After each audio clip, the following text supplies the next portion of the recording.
Indonesia adalah negara kepulauan terbesar di dunia yang terdiri dari 17.504 pulau. Nama alternatif yang biasa dipakai untuk Indonesia adalah Nusantara. Dengan populasi yang mencapai kurang lebih 270 juta jiwa pada tahun 2020, Indonesia menjadi negara berpenduduk terbesar keempat di dunia. Indonesia juga dikenal karena kekayaan sumber daya alamnya, sumber daya hayati, suku bangsa dan budayanya. Kekayaan sumber daya alam berupa mineral dan tambang, kekayaan hutan tropis, dan kekayaan dari lautan di seluruh Indonesia. Ada 4 konsep teori tentang nasionalisme. Yang pertama, menurut paham modernis.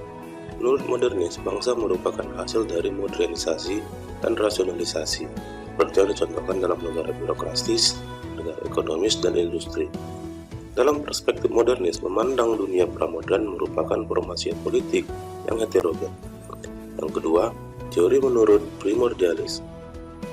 Menurut primordialis, bangsa merupakan sebuah pemberian historis yang terus hadir dalam sejarah manusia dan memperlihatkan kekuatan inheren pada masa lalu dan generasi masa kini.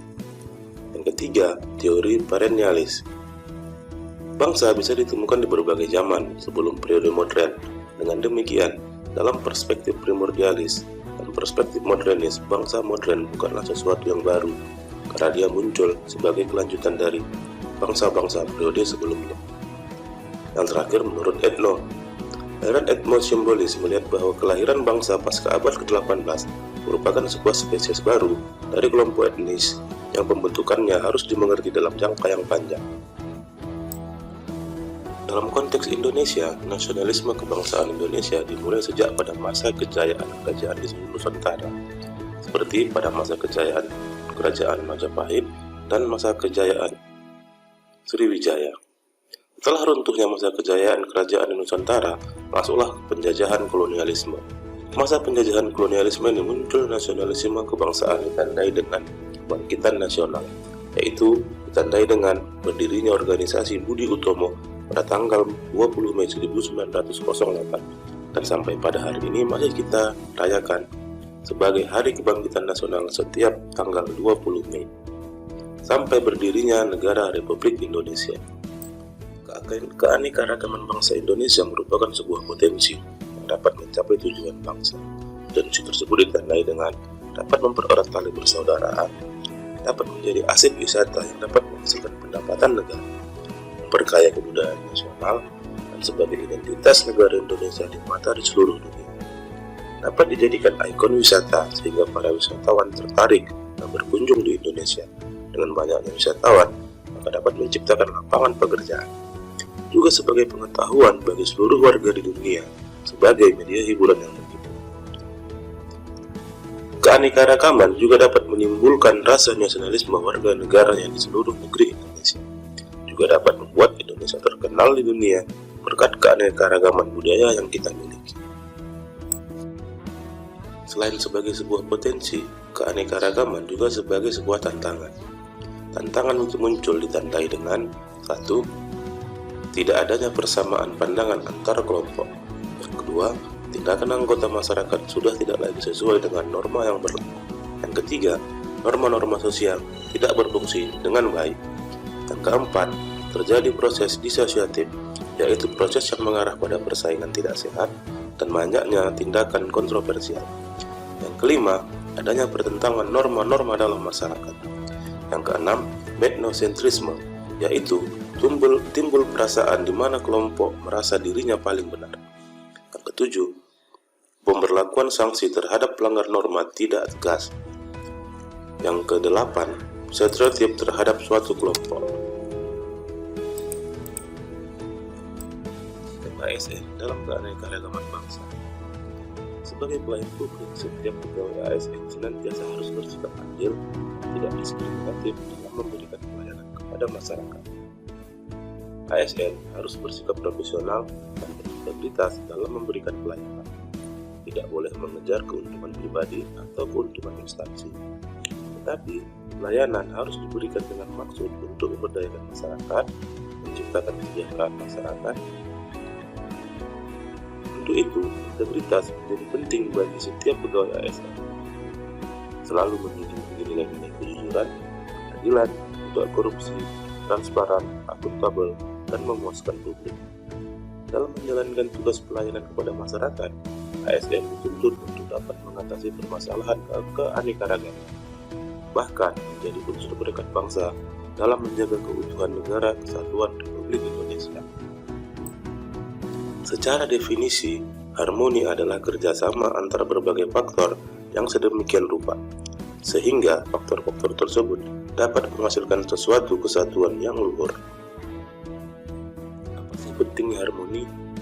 Harmoni dapat membuat tempat kerja yang berenergi, dapat memberikan keleluasaan untuk belajar dan memberikan kontribusi, dan yang terakhir, dapat berbagi kebahagiaan bersama seluruh anggota di dalam organisasi.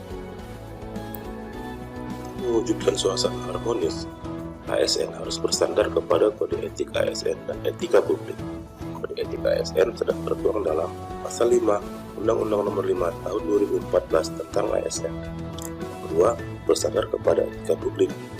Etika publik merupakan refleksi tentang standar, norma yang menentukan baik, buruk, benar, salah, perilaku, tindakan, dan keputusan untuk mengarahkan kebijakan publik dalam rangka menjalankan tugas dan tanggung jawabnya sebagai pelayan publik.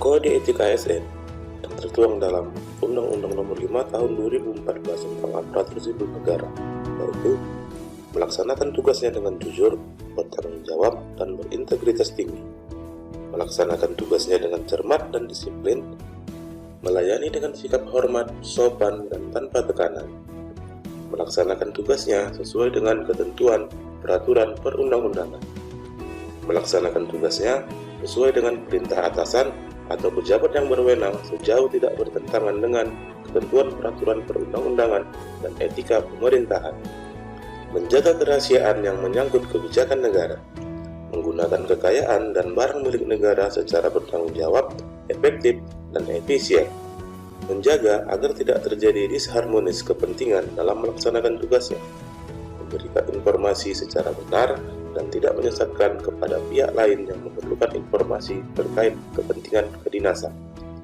tidak menyalahgunakan informasi internal, berpegang teguh pada nilai dasar ASN, dan yang terakhir menjalankan peraturan perundang-undangan mengenai disiplin ASN. Peran ASN dalam mewujudkan suasana dan budaya harmonis. 1. Posisi PNS sebagai aparatur negara, dia harus bersikap netral dan adil. Netral dalam artian tidak memihak kepada salah satu kelompok atau golongan yang ada. Kedua, PNS juga harus bisa mengayomi kepentingan kelompok-kelompok minoritas dengan tidak membuat kebijakan dan peraturan yang mendiskriminasi keberadaan kelompok tersebut. PNS juga harus memiliki sikap toleran atas perbedaan untuk menunjang sikap netral dan adil karena tidak berpihak dalam memberikan layanan. 4. Dalam melaksanakan tugas dan kewajiban, PNS harus memiliki sikap suka menolong, baik kepada pengguna layanan dan juga membantu sesama kolega PNS lainnya yang membutuhkan pertolongan. Dan terakhir, PNS menjadi figur dan teladan di lingkungan masyarakat. Setiap pejabat publik harus merubah perilakunya, yaitu berubah dari penguasa menjadi pelayan, berubah dari wewenang menjadi peranan, dan menyadari jabatan adalah sebuah amanah. Hal tersebut dapat diwujudkan dengan toleransi, empati, dan terbuka.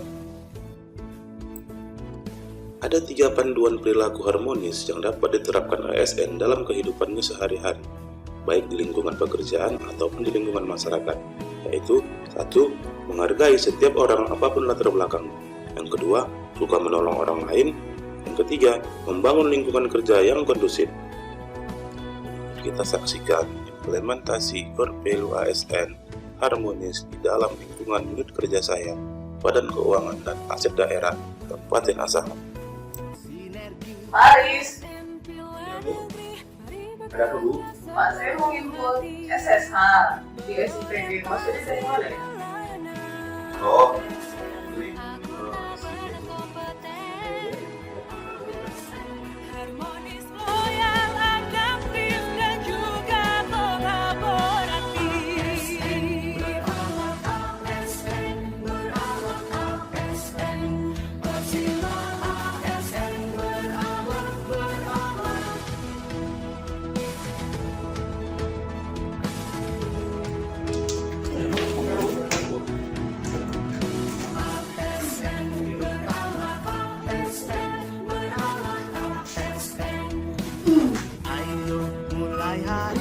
Ih,